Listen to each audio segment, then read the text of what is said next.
बिस्मिल्लाहिर्रहमानिर्रहीम, अस्सलाम वालेकुम। अली सलमान जी टीवी के तमाम नाजरीन को पाकिस्तान सुपर लीग सीजन 11 के स्पेशल ट्रांसमिशन में खुश आमदेद कहता है कि during the Pakistan super league हम इस ट्रांसमिशन को लेकर आपकी खिदमत में रोजाना हाजिर होते रहेंगे और बात करेंगे उस दिन पाकिस्तान सुपर लीग में खेले जाने वाले मैचेस और उस दिन से जुड़ी स्पोर्ट्स की खबरों के बारे में। और आपके इल्म है कि पाकिस्तान सुपर लीग सीजन 11 तमाशाइयों के बगैर गो के शुरू हो चुका है, लेकिन पाकिस्तान सुपर लीग के जो मैचेस हैं वो जिस तरह से मैचेस हो रहे हैं वो टीवी पे, टेलीविजन पे और साथ साथ जो सोशल मीडिया पे तमाम तर निगाहों का मरकज बन चुके हैं, क्योंकि कुछ ज़बरदस्त एक्साइटिंग जो यंग टैलेंट है वो पाकिस्तान सुपर लीग में मुसलसल परफॉर्म करता नज़र आ रहा है। और ये पाकिस्तान का जो फ्यूचर है यकीनी तौर पे ये एक बड़ी खुश आइन चीज़ है कि पाकिस्तान में एक ज़बरदस्त टैलेंट जो है वो सामने आ रहा है। और कुछ फ्रेंचाइजीज इस हवाले से बहुत ज़बरदस्त काम भी कर रही हैं कि वो नए टैलेंट के ऊपर बहुत ज़्यादा फोकस भी कर रही हैं और उनको अप्रोप्रिएट अपॉर्चुनिटीज़ भी दे रही हैं कि वो अपने टैलेंट को यहाँ पर आके शोकेस करें और पूरी दुनिया को दिखाएं कि उनमें कितना पोटेंशियल है।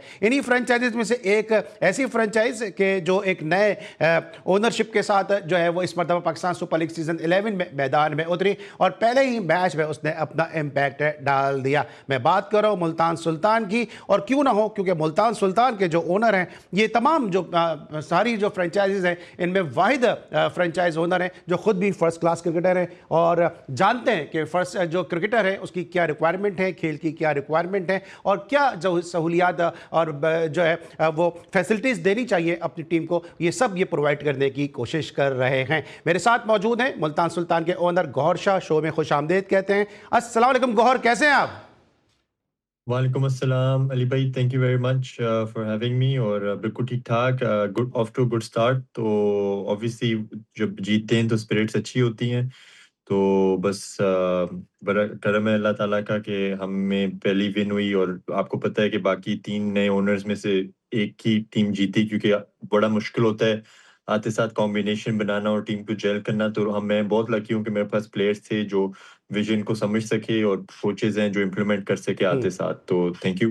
बिल्कुल सही है। और मुल्तान को औलियाओं की सरजमीन भी कहा जाता है और ये कहा जाता है कि मुल्तान के जो है वो 4 गाफ बहुत मशहूर हैं, गोर, गर्द, गरमा, गदा, और अब ये 5वें आ गए हमारे अपने गौहर शाह साहब जो मुल्तान के लिए बहुत ज़्यादा काम भी कर रहे हैं। इसके साथ साथ मेरे साथ एक ज़बरदस्त एमर्जिंग टैलेंट मौजूद है कि जनाब के जिन्होंने पाकिस्तान के लिए इंटरनेशनल क्रिकेट खेली और कम क्रिकेट खेली है, लेकिन जहाँ जहाँ ये खेले इन्होंने अपना इम्पैक्ट कायम किया। ना सिर्फ ये बल्कि इनके छोटे भाई जो है वो भी उनको पाकिस्तान का फ्यूचर करार दिया जा रहा है। इस वक्त मेरे साथ मौजूद है मुल्तान सुल्तान के ज़बरदस्त ऑलराउंडर, एक ऐसे ऑलराउंडर कि जिन पर बहुत डिपेंड भी कर रही है मुल्तान सुल्तान, अरफात मिन्हास मेरे साथ शो में मौजूद है। शो में खुश आमदेद कहते हैं। अस्सलाम वालेकुम Arfat.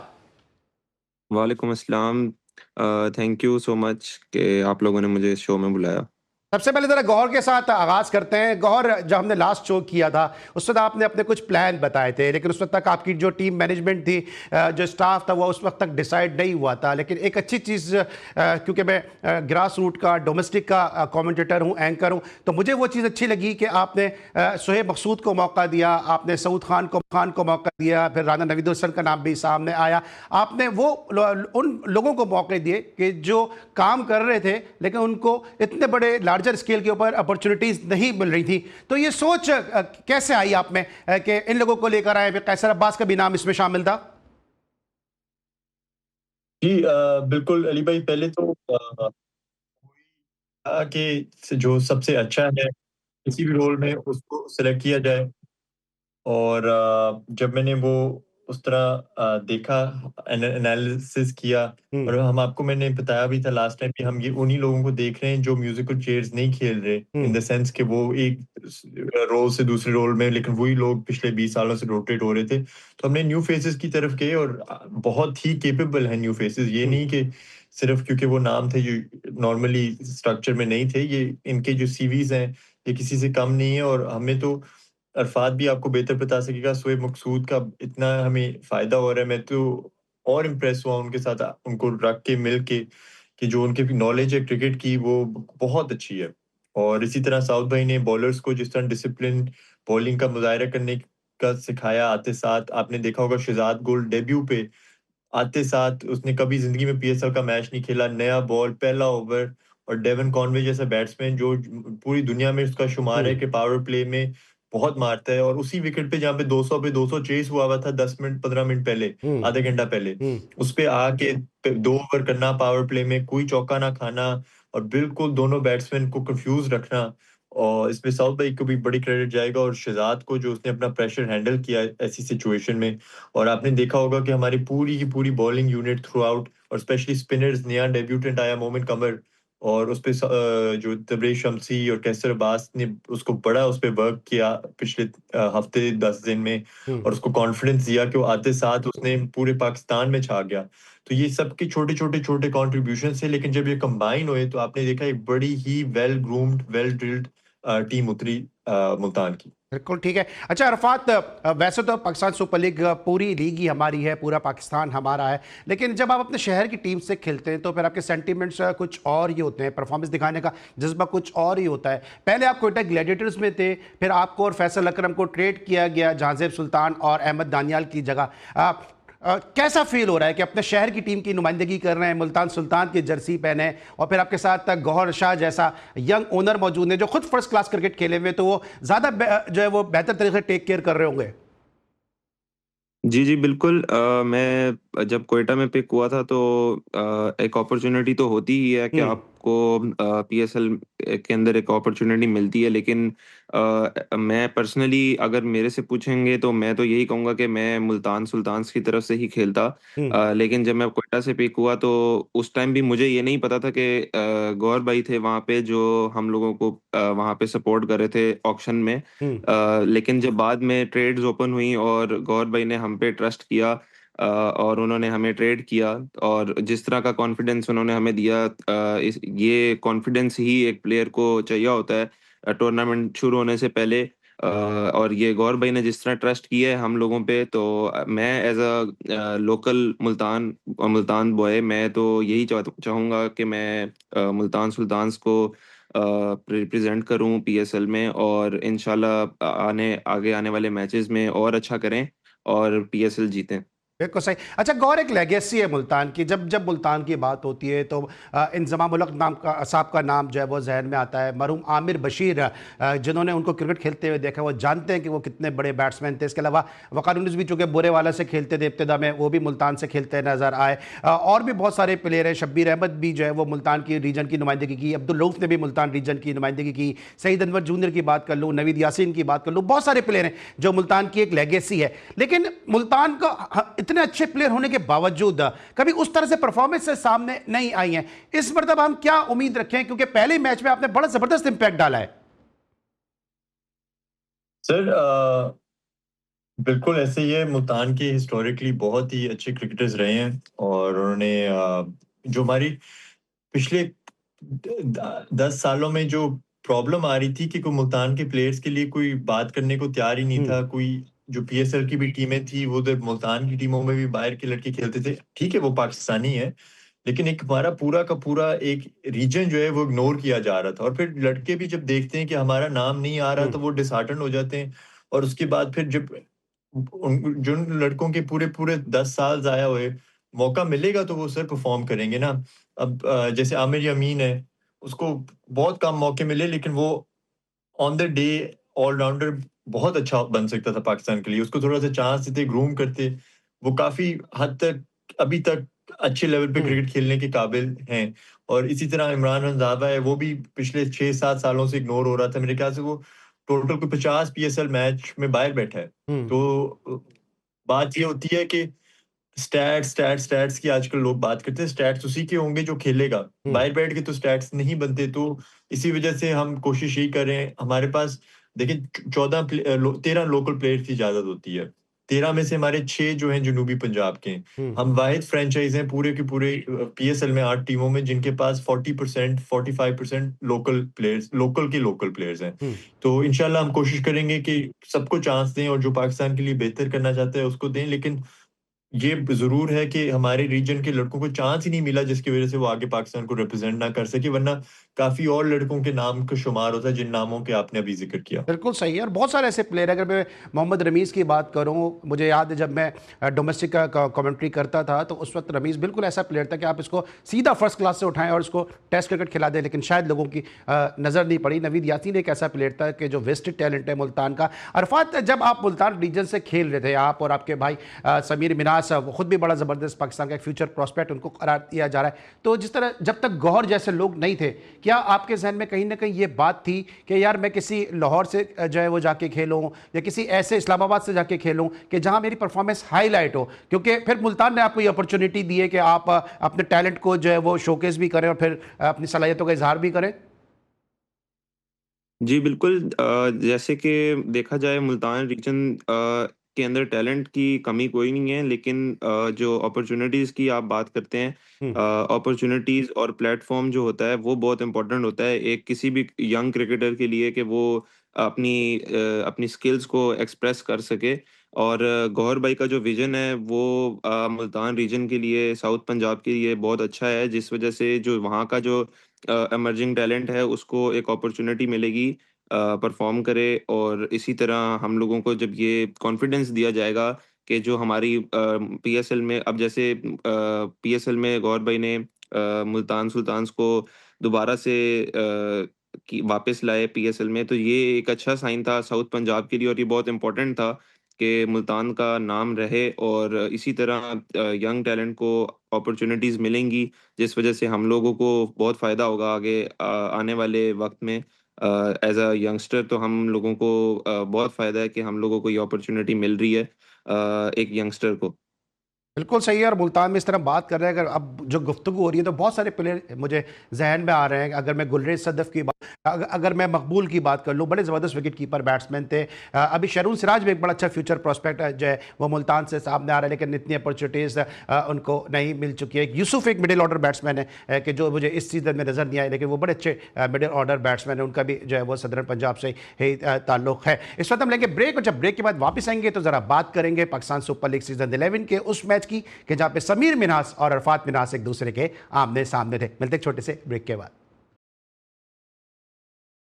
Welcome back after the break. और ब्रेक पर जाने से पहले हम बात कर रहे थे अरफात मिन्हास और मुल्तान सुल्तान के owner first class cricketer Gohar Shah से। अरफात से अब जरा जानेंगे कि हमने क्लब क्रिकेट में, डोमेस्टिक क्रिकेट में कई मरतबा देखा कि दो सगे भाई एक दूसरे के आमने सामने आए, लेकिन हमने इंटरनेशनल क्रिकेट में भी कुछ मौके ऐसे देखे जब दो सगे भाइयों ने दो मुख्तलिफ ममालिक की नुमाइंदगी की है। जनाब 2006 में जो मैच खेला गया जिसमें इंग्लैंड की जानिब से एड जॉइस खेल रहे थे और डोमिनिक जॉइसा आयरलैंड की जानिब से खेले थे बेलफास्ट में, उसमें दो सगे भाई एक दूसरे के आमने सामने खेले। इसके अलावा 2008 में जनाब फ्लोरिडा में एक मैच खेला गया जिसमें सुनील धनीराम कनाडा की नुमाइंदगी कर रहे थे, स्वदेश धनीराम यूएसए की नुमाइंदगी कर रहे थे। और 1892 में एक टेस्ट मैच खेला गया जिसमें दो सगे भाई एलिक हेरन और जॉर्ज हेरन इंग्लैंड के लिए खेल रहे थे और फ्रैंक हेरन जो थे वो साउथ अफ्रीका की नुमाइंदगी कर रहे थे। तो इस तरह तीन सगे भाई एक दूसरे के खिलाफ खेले, लेकिन फ्रैंक इससे पहले इंग्लैंड को भी रिप्रेजेंट कर चुके थे। तो अरफात, ये बताया कि जब समीर को आप बॉलिंग कर रहे थे तो उस वक्त दिल में क्या चल रहा था? कुछ रहम आ रहा था कि छोटा भाई है, अभी कैरियर शुरू किया है, या गौहर की तरफ से कोई इंस्ट्रक्शन थी कि छोड़ना नहीं है, बस आउट करके जाना है? ऑनेस्टली अगर मेरे से पूछें तो जब आप ग्राउंड के अंदर होते हैं तो फिर बेशक वो आपका सगा भाई ही क्यों ना हो, हम्म। वो आपका ओपोनेंट है और आप जिस टीम के लिए खेल रहे हो आपने अपना बेस्ट देना होता है। तो ऐसा सच तो कुछ भी नहीं था कि आपको ये देखना है कि वो आपका भाई है या नहीं, लेकिन मुझे एक्साइटमेंट थी और एक अच्छा कंपटीशन देखने को मिला और लोगों ने इस चीज़ को बहुत एंजॉय किया। तो ये क्रिकेट है और क्रिकेट में तो ये चीज़ें बार-बार होंगी। तो इस चीज़ से हम लोगों को एन्जॉय भी करना चाहिए इस मोमेंट को और इसको जितना ज़्यादा हम लोग ग्राउंड के अंदर एन्जॉय करें वो ज़्यादा बेहतर है, क्योंकि आमना-सामना तो दोबारा भी हो सकता है और जीतना-हारना तो किसी न किसी एक ने होता ही है। तो इस अच्छा, कुछ बैटल जहन में को था हम लोग कि ये तो मेरे साथ प्रैक्टिस करता है और अपने घर का बच्चा है, ये विकेट तो मेरी है ही है, और जब आउट नहीं कर सके तो कुछ डिसअपॉइंटमेंट हुई? डिसअपॉइंटमेंट नहीं थी, बस यही था कि मुझे क्योंकि हम बचपन से ही साथ क्रिकेट खेल रहे हैं और हमें एक-दूसरे का पता है कि हम्म। कौन किस तरह कैसे किस टाइम पे क्या करता है, तो इतना आइडिया था। लेकिन वो भी अच्छा खेल रहा था और मैंने भी वहाँ पे कोशिश की कि मैं उसको आउट करूँ, क्योंकि आपको पता है कि कोई भी बैट्समैन हो तो वो किसी भी टाइम हार्मफुल हो सकता है एक ओपोनेंट टीम के लिए। ठीक है गौर, आप लोग कितना डगआउट पे एंजॉय कर रहे थे इस कॉन्टेस्ट को कि इन दोनों भाइयों के दरमियान जब मुकाबला हो रहा था, क्योंकि कमेंट्री बॉक्स में शोएब मलिक मौजूद थे, वो भी अपने जो भाई थे अदील मलिक उनके साथ अपनी राइवलरी के किस्से सुना रहे थे उस वक्त। जी सर, बिल्कुल ऐसे ही हम एंजॉय तो इतना ज्यादा नहीं कर रहे थे। बस यही सोच रहे थे कि प्लान के ऊपर हम हैं, रह रहे नहीं रह रहे। और जब अरफात ने बॉलिंग भी कराई, बड़ी अच्छी बॉलिंग कराई, उसको दो जो चौके भी पड़े वो एजेस पे ही थे। हम्म। तो उसके फिगर जो है वो रिफ्लेक्ट नहीं करते कि उसने एक्चुअली कितनी अच्छी बॉलिंग की। और बाकी अम, हम हमारा फोकस ज़्यादातर क्योंकि मैच पे था, वो ब्रदरली राइवलरी बिल्कुल मुझे तो हिट भी नहीं की कि उस बारे में सोचूं, क्योंकि और अरफात ने भी वही बात की कि मैच में तो आप के ज़हन में भी नहीं आती ये बात, हम्म। और आप सिर्फ उस पे फोकस होते हो कि मैंने अपनी टीम के लिए कैसे परफॉर्म करना है। तो बाहर भी हमारा यही माइंडसेट था। बिल्कुल सही। अरफात, मैच के बाद फिर समीर से कोई बात हुई? आपने कुछ आपकी दोनों की एक वीडियो क्लिप भी आया, उसमें आप दोनों आपस में बात भी करते नजर आ रहे हैं। इसके अलावा कोई बात हुई कि घर से, क्योंकि आपका फादर का भी इंटरव्यू में कर चुका हूं, काशिफ मिनाज साहब का, उन्होंने भी कहा कि मेरे दो बेटे तो ये खेल रहे हैं लेकिन तीसरा अभी आ रहा है, आप उसको भी देखेंगे तो वो भी आपको जो है वो सरप्राइज करेगा। तो मैच के बाद कोई इस बात हुई कि तुमने मुझे किस तरह खेला, या उन्होंने आपसे कहा कि थोड़ा मुझे तुम हल्के लगे या मुश्किल हुई खेलने में? मैच के बाद तो बस वही बात हुई थी जो आप लोगों ने वो क्लिप देखा है। हम्म। लेकिन मैच से पहले जब हम जा रहे थे तो हमारे वालिद साहब हमारे साथ ही थे, तो उन्होंने बस यही कहा था कि बच्चों, ग्राउंड में जाके आप लोगों ने आपस में लड़ना नहीं है। हम्म। तो बस यही हुआ था। तो वही हुआ कि हमने ग्राउंड में क्रिकेट खेली और लड़ाई नहीं की। हम्म। ठीक है। अच्छा अरफात, किसको आइडियलाइज किया आपने अपने इब्तदाई कैरियर में? क्योंकि जब आपके वालिद साहब का मैंने इंटरव्यू किया, काशिफ मिनाज साहब का, उन्होंने कहा कि मुझे मेरे फादर ने क्रिकेट नहीं खेलने दी तो मैंने अपने बच्चों को में अपना शौक मुंतकिल किया। किसको आइडियलाइज किया था आपने कि स्पिन बॉलिंग शुरू की और फिर आपने साथ साथ बैट्समैन भी आप बड़े अच्छे, उस पर भी मैं बात करता हूँ। मैंने पर्सनली किसी एक बंदे को कभी भी आइडलाइज नहीं किया, लेकिन जो भी आपके ग्रेट्स होते हैं, ग्रेट्स ऑफ द गेम, उनसे आप लोग सीखते हो कुछ ना कुछ छोटा मोटा। जो भी आपको चीज़ अच्छी लगती है आप वो अडॉप्ट करते हो। और बचपन से ही वालिद साहब ने सपोर्ट किया है और उन्होंने ही हम लोगों को खुद ग्राउंड लेके जाना और लेके आना। हम्म। और उन्होंने हमें काफ़ी बैक किया, जिस वजह से हम दोनों भाई आज इस मुकाम पे हैं। बिल्कुल सही। अच्छा, इंडिया के खिलाफ मुझे वो मैच याद है आपका जहां आपने इमर्जिंग एशिया कप में 29 बॉल्स पे 41 रन्स किए थे और वो मैच पाकिस्तान जीत सकता था, आपको गलत आउट दिया गया और फिर पाकिस्तान 7 रन से वो मैच हार गया। कुछ उस मैच की यादें हैं कि आउट होने के बाद, क्योंकि बड़ा कंट्रोवर्शियल वो डिसीजन था कि अगर आप खड़े होते पाकिस्तान शायद जीत जाता। जी, बिल्कुल। एज़ यू ऑल नो के इंडिया के खिलाफ जो भी मैच होता है वो हाई इंटेंसिटी मैच होता है। और ये क्रिकेट जो भी जिस तरह की भी आप क्रिकेट खेल रहे हो, उसमें आप अगर ब्रेव हो और आपको फ़ियर ऑफ फेलियर नहीं है तो आप अच्छा करते हो। और जो प्रेशर सिचुएशन में काम रहे वो ज़्यादा अच्छा करता है। तो वो जो हाई इंटेंसिटी में जब आप खेल रहे थे, हम्म। आपको नहीं पता होता कि आप किस ज़ोन में होते हो, तो वो डिसीजन जो भी उस टाइम पे लिया गया, मुझे तो पता नहीं था क्योंकि मैं ग्राउंड के अंदर था। तो जब मैंने बाद में देखा तो वो एक क्लोज़ कॉल थी। तो वो तो पार्ट ऑफ गेम है, वो ऐसा चलता रहता है। लेकिन वो मैच हम जीत सकते थे अगर हम वहाँ पे थोड़ा-सा और उसको बिल्कुल। लंबा ले जाते, वो मैच जीतने वाला था। ठीक है, वैसे बॉलिंग और बैटिंग दोनों में कौन है आपका आइडियल प्लेयर? बॉलिंग बैटिंग में तो आइडियल एज़ मतलब कोई एक बंदा आइडियल नहीं है, लेकिन मैं अगर फ़िटनेस को देखा जाए तो मैं किसी और को आइडलाइज़ करूँगा, बैटिंग को देखा जाए तो मैं किसी और को करूँगा, बॉलिंग में देखा जाए तो मैं किसी और को करूँगा। तो वो एक कंबाइन करके जो आप हर बंदे की एक अच्छी चीज़ उठाओ तो वो एक तो मैं नया बंदा बन तो मैं जाएगा। क्या समझूं, तू प्लेयर है मुल्तान का, तेरा आइडियल कोई और है?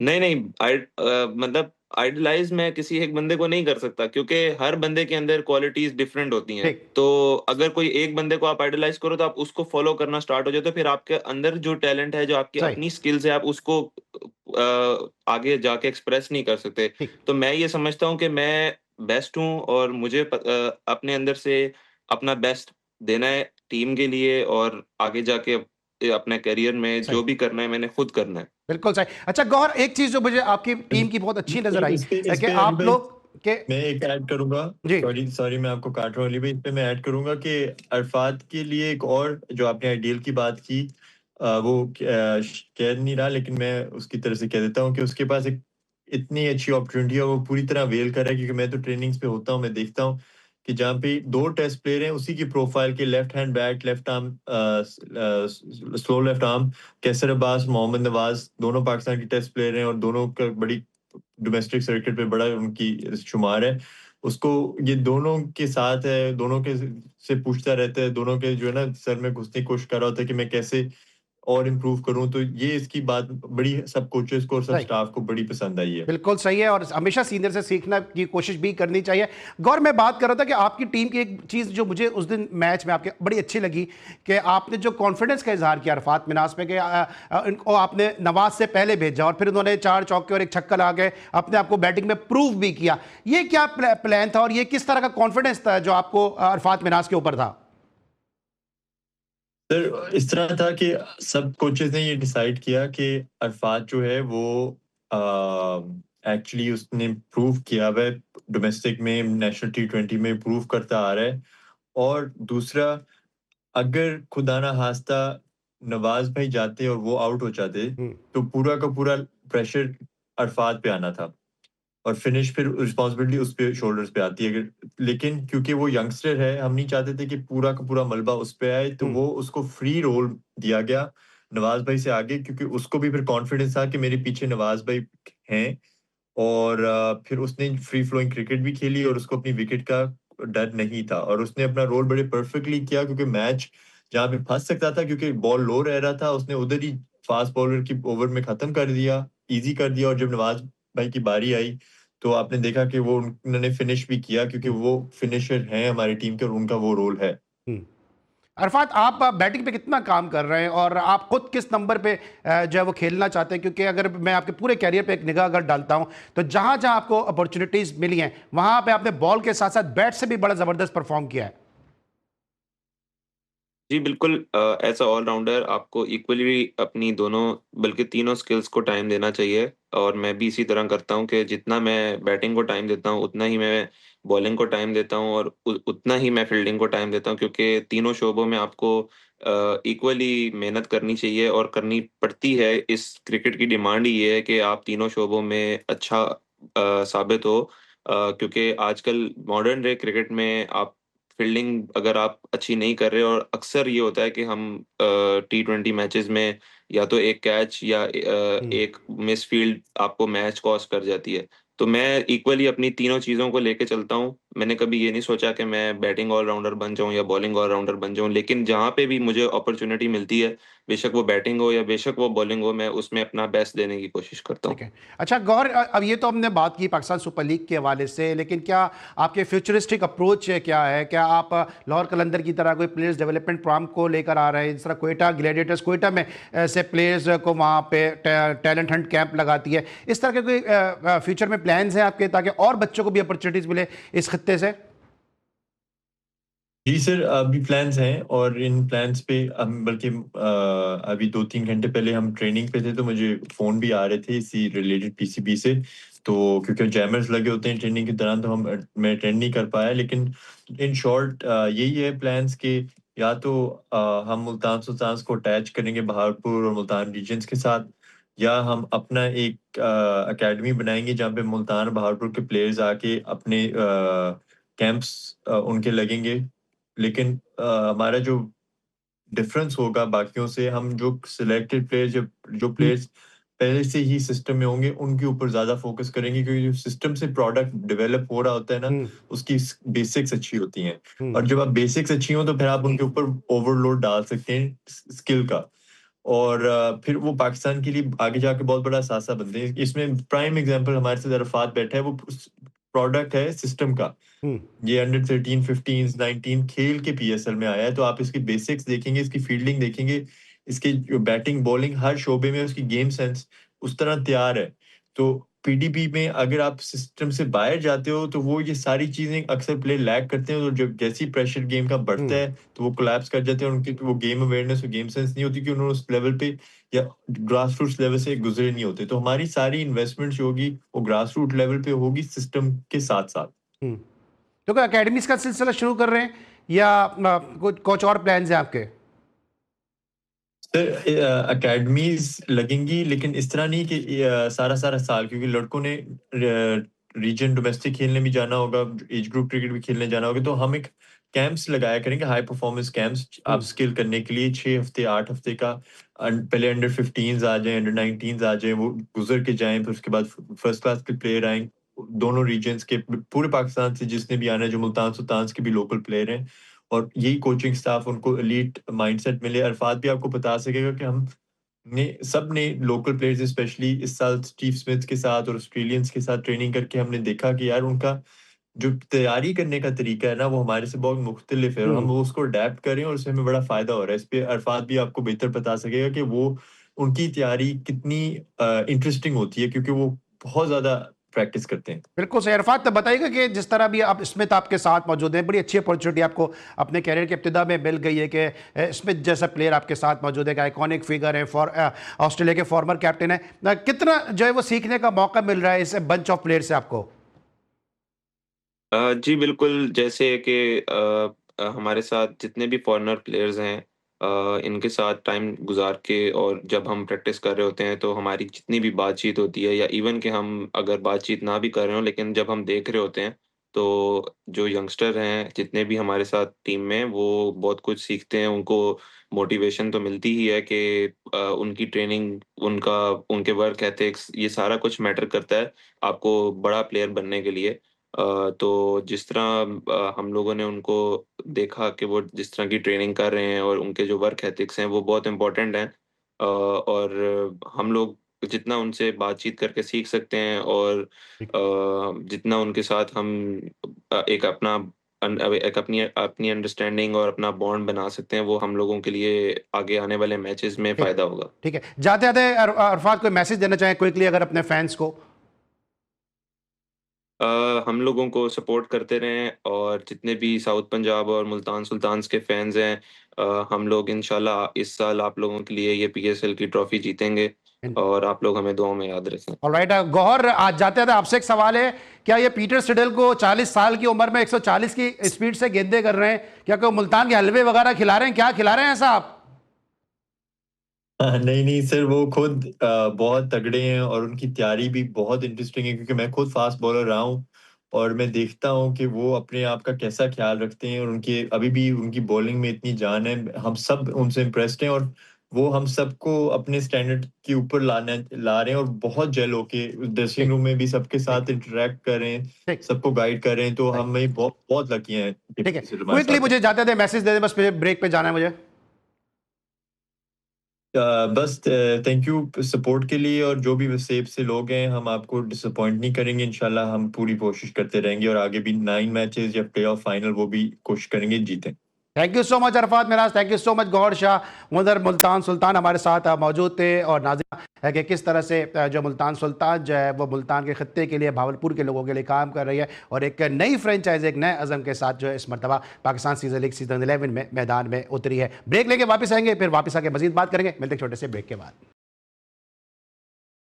Welcome back after the break. अब बात करेंगे पाकिस्तान सुपर लीग में जारी कंट्रोवर्सीज के हवाले से कि जहाँ पे नसीम शाह ने एक ट्वीट किया, और सेंट्रली कॉन्ट्रैक्टेड प्लेयर होने के बावजूद उन्होंने ट्वीट किया जिसपे पाकिस्तान क्रिकेट बोर्ड ने उनको 2 करोड़ रुपए का जुर्माना किया। आपने हमेशा सुना होगा कि लफ्ज़ों की कीमत होती है। उन्होंने 9 लफ्ज़ों पर मुश्तमिल एक ट्वीट किया, तो हर लफ्ज़ जो था वो 2,22,222 रुपए का उनको पड़ गया, क्योंकि 2 करोड़ रुपए का उनको जुर्माना हुआ है। इस वक्त इमरान यूसुफ ज़ई साहब हमारे साथ मौजूद हैं, उनसे हम जानेंगे। इमरान, बताइएगा कि जो नसीम शाह पे 2 करोड़ रुपए का जुर्माना किया पाकिस्तान क्रिकेट बोर्ड ने, क्या नसीम शाह को इस तरह करना चाहिए था? जी बिल्कुल, देखिए नसीम शाह के हवाले से बड़ी अहम पेशरफ सामने आई है, और 2 करोड़ रुपए का जुर्माना उनको किया गया है पीसीबी के कोड ऑफ कंडक्ट की खिलाफ वर्जी पर। मेरा ज़ाती ये ख्याल है कि क्रिकेटर्स को कम से कम जब तक कि वो कौमी टीम में खेल रहे हैं, स्क्वाड का हिस्सा बनते हैं, या मुख्तलिफ फ्रेंचाइजीज के साथ भी खेल रहे हैं, तो उनको इस किस्म की जो सियासी मामलात हैं उसमें नहीं पड़ना चाहिए। जाहिर सी बात है, जब आप किसी के खिलाफ बात करेंगे, फिर पीसीबी के कोड ऑफ कंडक्ट की जद में आएंगे, तो उसके खिलाफ जो है आपके हवाले से इस किस्म के फैसले भी सामने आ सकते हैं। सबसे अहम बात यह है कि अगर इस चीज़ को इग्नोर कर दिया जाता तो फिर ये एक रिवायत बन जाती, और जाहिर सी बात है कि पाकिस्तान क्रिकेट बोर्ड एक इदारा है जिसके प्लेटफॉर्म के नीचे बहुत सारे क्रिकेटर जो है वो तरबियत भी पाते हैं। क्रिकेट खेलना तो एक अलग चीज़ है ही। मैं ये समझता हूँ कि पाकिस्तान क्रिकेट बोर्ड ने गो के थोड़ा सख्त फैसला लिया है, 2 करोड़ रुपए का जुर्माना किया गया है, लेकिन उसके बावजूद अगर हम देखें तो जो कोड ऑफ कंडक्ट की खिलाफ वर्जी है, कवानीन और जो जवाबित हैं, रूल्स हैं, उनकी खिलाफ वर्जी के हवाले से मेरा ये ख्याल है कि पाकिस्तान क्रिकेट बोर्ड ने जो फैसला किया है दुरुस्त फैसला किया। लेकिन अब उसके बाद जो है एक मैं समझता हूँ कि एक तरबियती सेशन भी इनके होने चाहिए, जो ख़ास तौर पर मुख्तलिफ जो खिलाड़ी हैं, क्रिकेटर्स हैं, ये ज़्यादातर अपना वक्त जो है वो सोशल मीडिया पर गुजारते हैं। और ये भी दिलचस्प बात है कि सोशल मीडिया पर ये खुद एक्टिव नहीं होते, इनके जो मीडिया एडवाइज़र होते हैं या मुख्तलिफ और लोग जो इन्होंने रखे होते हैं वो एक्टिव होते हैं। ज़ाहिर सी बात है कि उनको बहुत सारी चीज़ों का नहीं पता होता। तो मेरा ये ख्याल है कि उनको जो इन लोगों के लिए, जो क्रिकेटर्स के लिए, जो खिलाड़ियों के लिए काम करते हैं, उनको भी इन चीज़ों का ख्याल रखना चाहिए कि कौन सी चीज़ किस वक्त रूल से बाहर हो सकती है, और उसके बाद फिर इस किस्म के फैसले भी सामने आ सकते हैं। लेकिन जिस तरह हम बात करें सोशल मीडिया के हैंडलिंग के हवाले से, इससे पहले भी नसीम शाह का ट्रैक रिकॉर्ड है, यही बताता है कि इससे पहले अरविशी ने जब उनको डीएसपी बनने पे मुबारकबाद दी तो उस जवाब में उन्होंने ट्वीट किया, फिर बाद में कहा कि ये तो मेरे मैनेजर ने किया, मैंने किया ही नहीं। तो इस तरह के दाग जो है वो उन पे लगते ही जा रहे हैं। लेकिन कुछ दाग बड़े गहरे होते हैं, लेकिन उन गहरे दागों की फिक्र नहीं करना चाहिए क्योंकि सर्फ एक्सेल है ना। लेकिन एक और भी दाग लगा है जनाब फखर जमान के ऊपर, क्या फखर जमान के ऊपर बॉल टेम्परिंग का एक इल्जाम आ गया है। कल वो बॉल को कुछ खुरचते हुए नजर आए, लेकिन आज कुछ तस्वीर सोशल मीडिया पे ऐसी भी आई हैं इमरान के जिसमें देखा यह जा रहा है कि फखर का बॉल पकड़ने का अंदाज ही कुछ इस अंदाज का है। इसमें क्या कहेंगे आप? जी बिल्कुल, यकीनन फखर जमान के हवाले से भी ये बड़ी एक हैरतअंगेज चीज़ सामने आई है, और मैं समझता हूँ कि बड़ा अनफॉर्चुनेट है, इसलिए कि फखर जमान एक बड़े जेंटलमैन खिलाड़ी हैं और उनसे इस किस्म की हरकत की तवक्को मेरे ख्याल से शायद ही कोई खिलाड़ी कर रहा हो, या शायद ही कोई जो शायकीन क्रिकेट हैं वो इस किस्म की तवक्को कर रहे हों। लेकिन बहरहाल कुछ वीडियोस ऐसी सामने आई हैं कि जो शकूक व शुबात पैदा करती हैं, और फिर उसके बाद ज़ाहिर सी बात है कि जब इस किस्म की चीज़ होती है तो फिर पीसीबी के कोड ऑफ कंडक्ट की मैं दोबारा बात करूंगा कि वो ज़रूर हरकत में आता है। अब ऐसे में बाकायदा तौर पर जो है वो सारी चीज़ें सामने आ रही हैं। शाहीन अफरीदी ने भी इस हवाले से बिलाखिर खामोशी तोड़ दी है, जो कि कप्तान है लाहौर कलंदर के, और उनका ये कहना था कि जो वीडियोस हैं उनको देखने के बाद इस हवाले से फैसला किया जाएगा। देखें, बुनियादी चीज़ ये है कि अगर आपने कोई ऐसी हरकत की है या नहीं की है, लेकिन वो जो शकूक व शुबात पैदा करने वाले जो अवामिल हैं या वो जो हरकत व सकनात हैं, मैं समझता हूँ कि उसके हवाले से जो है वो फ़खर जमान और हारिस रऊफ की इंटरेक्शन, और फिर उसके बाद एकदम से उनको फ़खर जमान का उनको बॉल देना, और फिर बॉल जैसे ही उन्होंने हाथ में थामा, पीछे से एम्पायर का उनको आवाज़ देना कि ये बॉल दिखाएं, तो उसके बाद बॉल उन्होंने लिया, फिर उसके ऊपर एतराज़ हुआ, फिर वो बॉल चेंज की गई, फिर पेनल्टी के 5 रन भी कटे लाहौर कलंदर से। तो मैं समझता हूँ कि सारी चीज़ें मिल के इन्होंने शकूक व शुबात पैदा की हैं, और अब जाहिर सी बात है कि जब इस किस्म की चीज़ें आती हैं तो फिर फैसले भी उसी हिसाब से किए जाते हैं। अब ये इम्कान है कि शायद 1 या 2 मैचेस की पाबंदी का सामना जो है वो फखर ठीक है, पाबंदी का सामना हो सकता है, लेकिन साथ साथ हमारे पड़ोसी मुल्क पे भी लीग चल रही है, इंडियन प्रीमियर लीग, और वहाँ पे फिर एक दफ़ा फिर कंट्रोवर्सी सामने आई है कि टॉस के वक्त जो है वो कैमरा जो है वो कॉइन को फोकस नहीं करता है। इसमें भी एक बड़ा एक मुद्दा बन के सामने आया, इस पे आपका क्या इनपुट है? जी देखिए, आईपीएल में मैच फिक्सिंग हो या टॉस फिक्सिंग हो, मेरे ख्याल से ना तो ये कोई नई बात है और ना ही कोई हैरत अंगेज बात मेरे ख्याल से कोई है। इसलिए कि सब जानते हैं कि ज़्यादातर जो सट्टेबाज हैं या ज़्यादातर जो लोग इस किस्म के जो 2 नंबर के कामों में मुलविस हैं, तो ज़्यादातर इसी लीग को प्रेफर भी करते हैं और इसी के अंदर वो जो है इन्वेस्टमेंट भी करते हैं। बहुत सारे मामलात इससे पहले भी सामने आए हैं, मीडिया पर भी आए हैं, खुद इंडियन मीडिया ने इन चीज़ों को हाईलाइट किया है कि किस तरीके से मैच फिक्सिंग की जाती है, किस तरीके से खिलाड़ियों के साथ जो है वो मामलात किए जाते हैं, और फिर बाकायदा तौर पर पूरे पूरे मैच, पूरा पूरा सीजन जो है वो बाकायदा तौर पर फिक्स किया जाता है। तो ये जो टॉस फिक्सिंग का सिलसिला है, मेरे ख्याल से ये कोई ऐसी अनोखी बात भी नहीं है, और इससे पहले भी ये चीज़ें हो चुकी हैं। आईपीएल में ही टॉस फिक्सिंग के हवाले से इससे पहले भी चीज़ें सामने आई थी, और अब एक बार फिर से सामने आई है, तो मेरे ख्याल से कोई ऐसी हैरत की बात नहीं है। असल चीज़ ये है कि इस हवाले से खुद थोड़ा सा आईसीसी को भी इंडियन क्रिकेट बोर्ड से हटकर कुछ फैसले लेने की ज़रूरत है, और इन चीज़ों को मेरे ख्याल से थोड़ा सा स्ट्रीमलाइन करने की ज़रूरत है। इसलिए कि बहुत सारी चीज़ें ऐसी हैं कि जो अब आहिस्ता आहिस्ता आईसीसी के भी कंट्रोल से ऐसा लग रहा है कि शायद बाहर होती जा रही हैं। बहुत सारे मामलात ऐसे हैं कि जिसमें इंडियन क्रिकेट बोर्ड अपनी मर्जी से फैसले करता है, अपनी मर्जी से फैसले मुसल्लत करता है। तो मैं समझता हूँ कि आईसीसी को इन सारी चीज़ों का खुद भी नोटिस लेने की ज़रूरत है, इसलिए कि बहुत सारी चीज़ें अब ऐसा लग रहा है कि शायद आईसीसी के कंट्रोल से आईसीसी को भी बहुत बाहर सारी चीज़ों होती का जा रही हैं। नोटिस लेने की सो मच। इमरान यूसुफजई साहब हमारे साथ मौजूद थे आज के शो में। बस इतना ही, हम इंतहाई मशकूर हैं ओनर मुल्तान सुल्तान गौहर शाह साहब के, अरफात मिनास के, कि अपने प्रैक्टिस सेशन के बाद उन्होंने जी स्पोर्ट्स के लिए वक्त निकाला और अपने ख्यालात से हमें मुस्तफ़ीज़ किया। साथ साथ इमरान यूसुफजई मुख्तलिफ कंट्रोवर्सीज़ के हवाले से हमें अपडेट कर रहे थे। आज के लिए बस इतना ही। कल का जो हमारा स्पेशल ट्रांसमिशन का शो होगा उसमें हमारे साथ मौजूद होंगे पाकिस्तान के ज़बरदस्त स्पोर्ट्स जर्नलिस्ट असगर अजीम साहब, और उनके साथ ज्वाइन करेंगे हमें अपने वक्त के blaster batsman, farmer first class cricketer Sajid Khan साहब। कल तक के लिए इजाज़त दीजिए, अपना बहुत ख्याल रखिए। अल्लाह हाफ़िज़।